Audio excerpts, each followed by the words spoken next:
Assalamualaikum warahmatullahi wabarakatuh. Perkenalkan, nama saya Farhan Abdullah, NIM 5301000001, Prodi SPI kelas E. Saya di sini akan membahas sejarah klasik periode Khulafaur Rasyidin. Pertama, pengertian Khulafaur Rasyidin.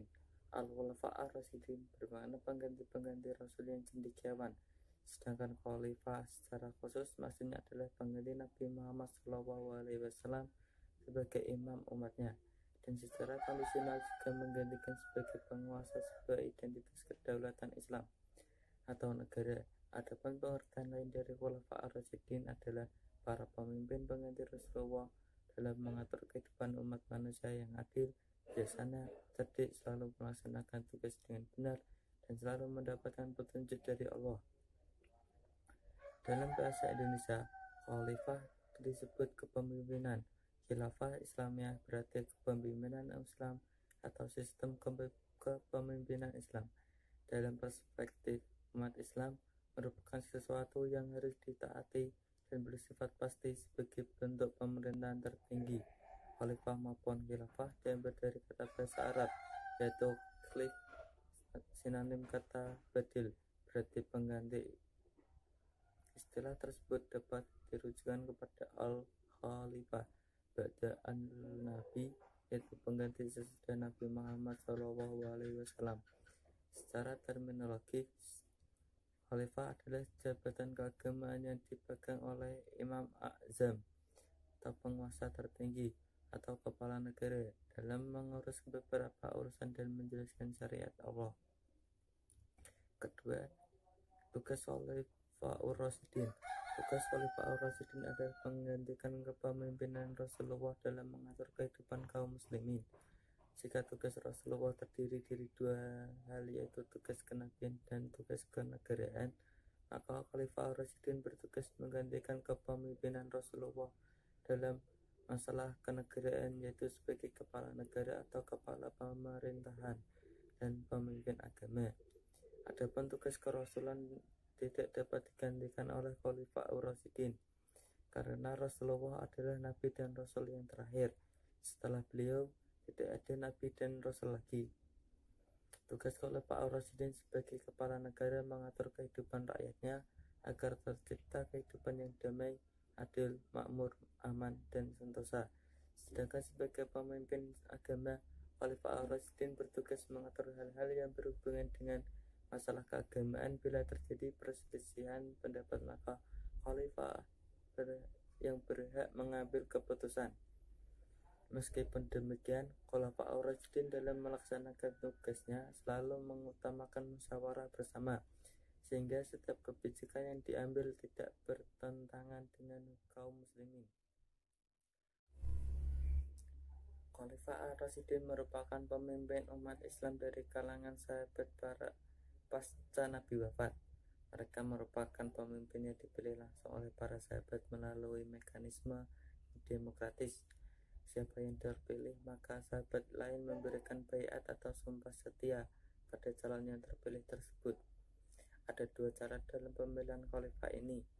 Yang pertama, secara musyawarah oleh para sahabat Nabi. Kedua, berdasarkan atas penunjukan langsung khalifah sebelumnya. Khalifah pertama adalah Khalifah Abu Bakar As-Siddiq. Di zaman pra-Islam bernama Abdul Ka'bah bin Abi Quhafah At-Tamimi, kemudian diganti oleh Nabi menjadi Abdullah bin Abi Quhafah At-Tamimi. Julukannya adalah Abu Bakar atau Bapak Pemagi, karena dari pagi-pagi betul atau orang yang paling awal memeluk agama Islam.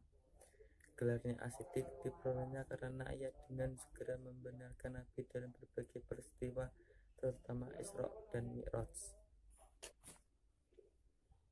Ketika Nabi Muhammad wafat, Nabi tidak meninggalkan wasiat tentang siapa yang akan menggantikan beliau sebagai pemimpin politik umat Islam. Setelah beliau wafat, beliau tampaknya menyerahkan persoalan tersebut pada kaum muslimin sendiri untuk menentukannya. Karena itulah tidak lama setelah beliau wafat dan jenazahnya belum dimakamkan, sejumlah tokoh Muhajirin dan Ansar berkumpul di balai kota Bani Sa'idah, Madinah. Mereka bermusyawarah siapa yang akan dipilih menjadi pemimpin musyawarah cukup alot karena masing-masing pihak baik Muhajirin maupun Ansor sama-sama merasa berhak menjadi pemimpin umat Islam. Namun dengan semangat ukhuwah Islamiyah yang tinggi, akhirnya Abu Bakar terpilih. Rupanya semangat keagamaan Abu Bakar yang tinggi mendapat penghargaan yang tinggi dari umat Islam, sehingga masing-masing pihak menerima dan membaiatnya. Sepak terjang pola pemerintahan Abu Bakar dapat dipahami dari pidato Abu Bakar ketika beliau diangkat menjadi khalifah. Secara lengkap pidatonya sebagai berikut. Wahai manusia, sungguh aku telah memangku jabatan yang kamu kerjakan. Padahal bukan aku orang yang terbaik di antara kamu. Apabila aku melaksanakan tugasku dengan baik, bantulah aku, dan jika aku berbuat salah, luruskanlah aku. Kebenaran adalah suatu kepercayaan, dan kedustaan adalah suatu penghinaan. Orang yang lemah di antara kamu adalah orang yang kuat bagiku, sampai aku memenuhi hak-haknya, dan orang yang kuat di antara kamu adalah lemah bagiku, hingga aku mengambil haknya, insya Allah. Janganlah salah seorang darimu meninggalkan jihad. Sesungguhnya kaum yang tidak memenuhi panggilan jihad, maka Allah akan menimpakan suatu kehinaan. Patuhlah kepadaku selama aku taat kepada Allah dan Rasulnya. Jika aku tidak menaati Allah dan Rasulnya, sekali-sekali janganlah kamu menaatiku. Dirikanlah salat, semoga Allah merahmati kamu. Itulah pidato dari Abu Bakar. Berikut adalah pencapaian yang diperoleh Abu Bakar ketika beliau memangku jabatan sebagai khalifah. Di antaranya 1. Memberantas nabi palsu. Berikut ada nama-nama nabi palsu tersebut. 1. Aswad al-Ansi, ia adalah pemimpin suku Ansi di Yaman. Kedua, Tulaihah ibnu Khuwailid, ia berasal dari suku Bani As'ad. Ia juga mahir dalam peperangan dan seorang yang kaya. Ketiga, Saja'ah, ia adalah seorang wanita Kristen yang mengaku sebagai seorang nabi. Karena tidak memiliki keberanian melawan kekuasaan Islam, ia membentuk kekuatan persekutuan dengan cara menikah dengan Musailamah al-Kadzab. Sedangkan Musailamah al-Kadzab juga merupakan nabi palsu. Musailamah al-Kadzab, ia sebenarnya datang ke Madinah dengan sejumlah utusan sebagai seorang yang beriman. Ketika perjalanan pulang, ia mengaku sebagai seorang nabi. Pengakuan tersebut diterima dengan baik oleh suku Hanifah, karena sudah lama suku Hanifah tidak suka nabi yang berasal dari suku Quraisy. Musailamah al-Kadzab merupakan nabi palsu dengan pengikut terbanyak, karena ia juga mendapat pengikut dari Saja'ah yang merupakan istrinya. Raihan kedua yaitu memerangi kaum yang enggan membayar zakat. Pada masa ini banyak dari kalangan kaum non-muslim yang tinggal di wilayah Islam yang enggan membayar zakat setelah peninggal Nabi Muhammad. Ketiga, pembukuan Al-Quran. Setelah jadi mushaf pertama tersebut disimpan oleh pemimpin atau khalifah yang memimpin. Raihan keempat, memerangi semua golongan yang menyimpang dari kebenaran. Kelima, penaklukan wilayah-wilayah perbatasan Syria dan berhasil memperluas wilayah kekuasaan Islam hingga berbagai tempat bekas kekuasaan Persia dan dalam kepemimpinannya, Abu Bakar melaksanakan kekuasaannya sebagaimana pada masa Rasulullah, bersifat sentral. Kekuasaannya legislatif, eksekutif, dan yudikatif terpusat di tangan khalifah. Meskipun demikian, khalifah juga melaksanakan hukum. Meskipun demikian, seperti juga Nabi Muhammad, Abu Bakar selalu mengajak sahabat-sahabat besarnya bermusyawarah. Khalifah Abu Bakar meninggal dunia Senin 23 Agustus 624 Masehi setelah lebih kurang 15 hari terbaring di tempat tidur ketika berusia 63 tahun, dan kekhalifahnya berlangsung bertahun 3 bulan 11 hari. Khalifah kedua, Khalifah Umar bin Khattab. Umar bin Khattab Ibnu Nawfal keturunan Abdul Uzza al-Quraisy dari suku Adi. Beliau dilahirkan di Mekah. Ayahnya bernama Khattab dan ibunya bernama Khatamah. Perawakannya tinggi besar dan tegap, dengan otot-otot yang menonjol dari kaki dan tangannya, jenggot yang lebat dan berwajah tampan, serta warna kulitnya coklat kemerah-merahan.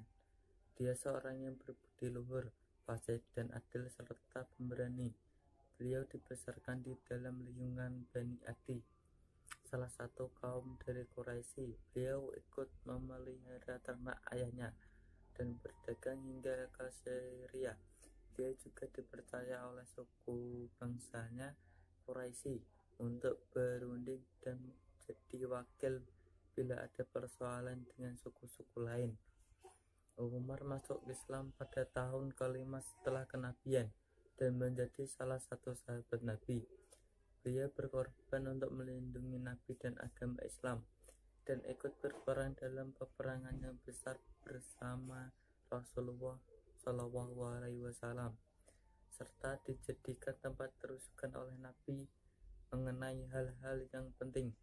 Beliau dapat memecahkan masalah yang rumit tentang siapa yang berhak mengganti Rasulullah dalam memimpin umat setelah wafatnya Rasulullah, dengan memilih dan membaiat Abu Bakar sebagai khalifah, sehingga beliau mendapat penghormatan yang tinggi dan dimintai nasihatnya serta menjadi tangan-tangan khalifah yang baru itu.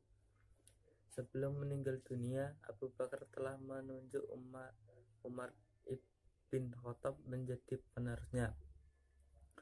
Prestasi yang diraih ketika menjadi khalifah diantaranya membentuk Dewan Perpajakan, membentuk Dewan Kehakiman, membentuk Baitul Mal atau lembaga keuangan, mengubah sistem sentralisasi menjadi desentralisasi, membentuk jabatan pekerjaan umum, membentuk jabatan kepolisian atau Dewan Al-Syurtah.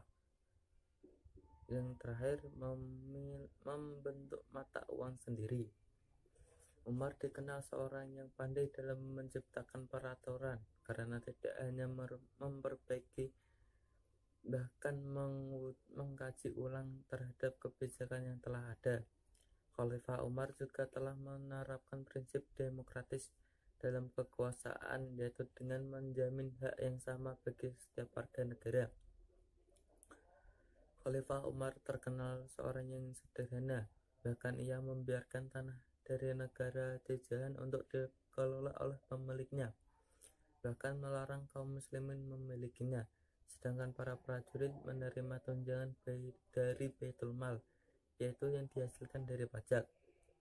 Khalifah Umar dinobatkan sebagai khalifah pertama sekaligus memangku jabatan panglima tertinggi pasukan Islam dengan gelar khusus Amir al-Mu'minin atau panglima orang-orang mukmin.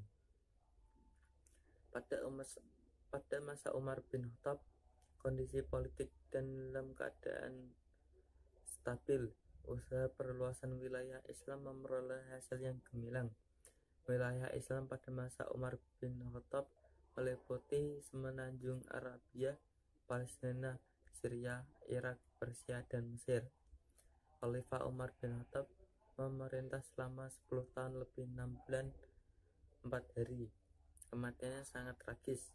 Seorang budak bangsa Persia bernama Feroz atau Abu Lu'lu'ah secara tiba-tiba menyerang dengan tikaman pisau tajam ke arah khalifah yang tengah mendirikan salat subuh bersama umat Islam yang lain di Masjid An-Nabawi di pagi buta. Khalifah Umar bin Khattab wafat 3 hari setelah peristiwa penikaman atas dirinya. yakni 1 Muharram 23 Hijriah atau 644 Masehi. Khalifah ketiga yaitu Khalifah Utsman bin Affan.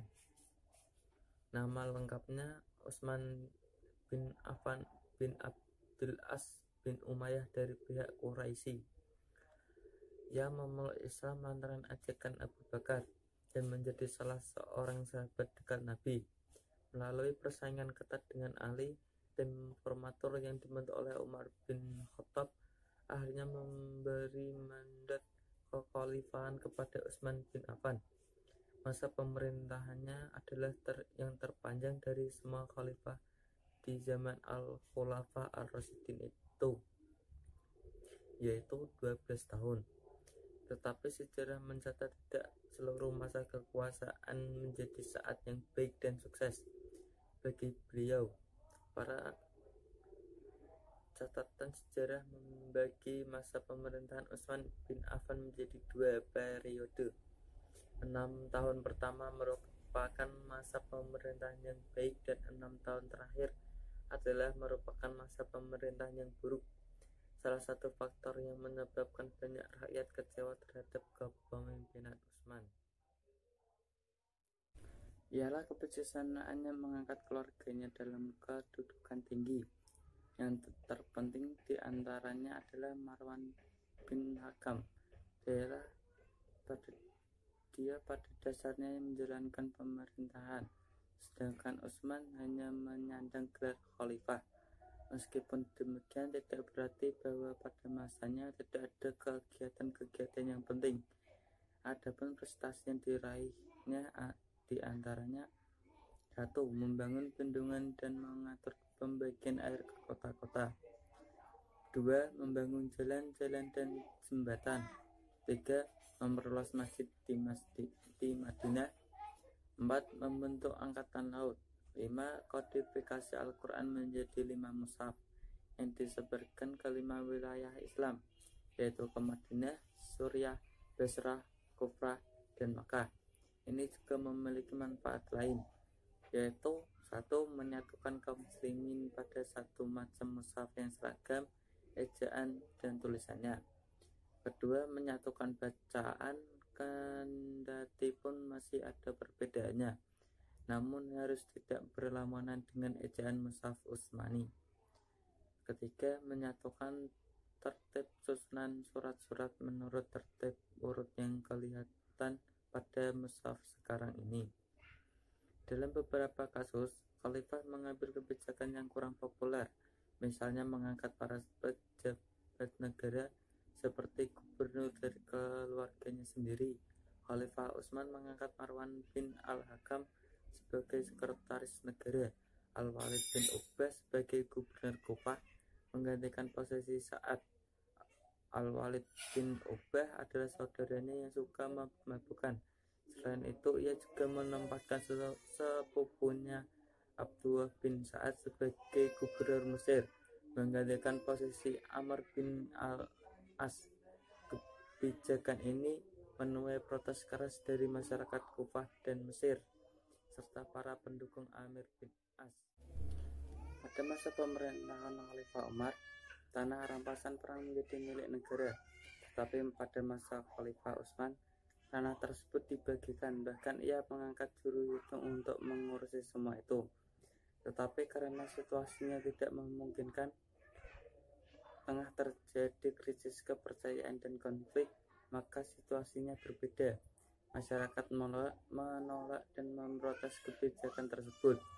Situasi politik pada masa akhir pemerintahan Utsman semakin mencekam dan timbul pemberontakan yang mengakibatkan terbunuhnya Utsman.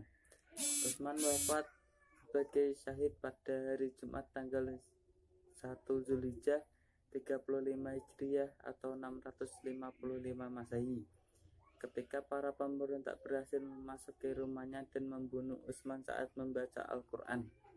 Persis seperti yang disampaikan Rasulullah perihal kematian Utsman yang syahid, nantinya beliau dimakamkan di perkuburan Baqi di Madinah.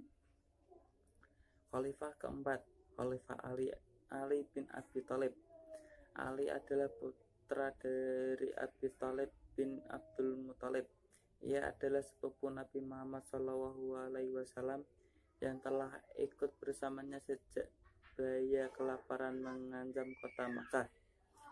Ia menemani Nabi dalam perjuangan menegakkan Islam, baik di Makkah maupun di Madinah, dan ia diambil menantu oleh Nabi SAW dengan menikahkannya dengan Fatimah, salah seorang putri Rasulullah. Dan dari sisi inilah keturunan Nabi SAW berkelanjutan. Karena kesibukannya merawat dan memakamkan jenazah Rasulullah SAW, ia tidak berkesempatan membaiat Abu Bakar sebagai khalifah, tetapi ia baru membaiat setelah Fatimah wafat. Beberapa hari setelah pembunuhan Utsman, stabilitas keamanan kota Madinah menjadi rawan. Khufayki bin Harb memegang keamanan ibu kota Islam sampai terpilihnya khalifah yang baru. Kemudian Ali bin Abi Thalib tampil menggantikan Utsman, menerima sumpah setia baiat sahabat banyak dari sejumlah kaum muslimin. Sadzali menerangkan bahwa saat itu sedang kosong para sahabat banyak berkunjung ke wilayah-wilayah baru yang baru ditaklukkan. Para sahabat tinggal sedikit yang berada di Madinah. Mereka diantaranya ialah Talhah bin Ubaidillah dan Zubair bin Awam. Sedangkan mereka itu semuanya menyokong Ali seperti Sa'ad bin Abi Waqqas dan Abdullah bin Umar. Ali menanyakan di mana keberadaan mereka itu karena merekalah yang berhak menentukan siapa yang bakal menjadi khalifah lantaran keseniorannya dan mengikuti perang Badar. Maka muncullah Thulaihah, Zubair dan Sa'ad membaiat Ali, yang kemudian diikuti oleh orang baik dari kalangan Ansar maupun Muhajirin. Dan yang paling awal membaiat Ali adalah Thulaihah bin Ubaidillah.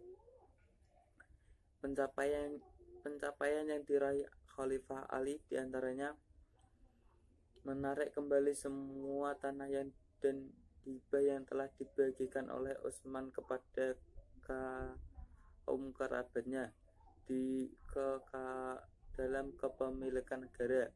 Kedua, mengganti dan mengembalikan jabatan gubernur yang diganti oleh khalifah sebelumnya. Ali memerintah hanya 6 tahun. Selama masa pemerintahannya, ia menghadapi berbagai pergolakan.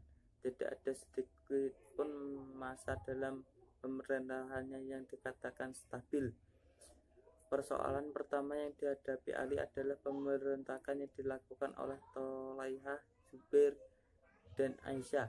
Alasan mereka, Ali tidak mau menghukum para pembunuh Utsman, dan mereka menuntut bela terhadap daerah Utsman yang telah ditumpahkan secara zalim.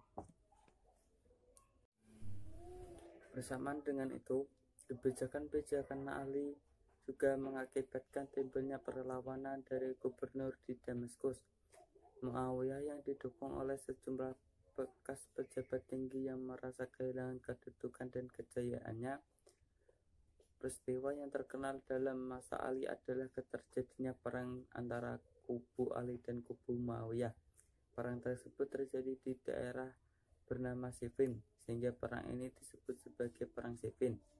Pada saat Muawiyah dan tentara terdesak, Amr bin As sebagai penasehat Muawiyah yang dikenal cerdik dan pandai berunding, meminta agar Muawiyah memerintahkan pasukannya mengangkat mushaf Al-Quran di ujung tombak sebagai isyarat berdamai dengan cara tahkim atau arbitraj. Dengan demikian Muawiyah terhindar dari kekalahan total. Sesuai perundingan, Abu Musa sebagai sebagai yang tertua dipersilakan untuk berbicara lebih dahulu. Sesuai dengan kesepakatan sebelumnya antara mereka berdua, Abu Musa menyatakan pemberhentian Ali dari jabatannya sebagai khalifah dan menyerahkan urusan penggantian kepada kaum muslimin. Tetapi ketika tiba giliran Amr bin As, ia menyatakan persetujuannya atas pemerintahan Ali dan menetapkan jabatan khalifah bagi Muawiyah.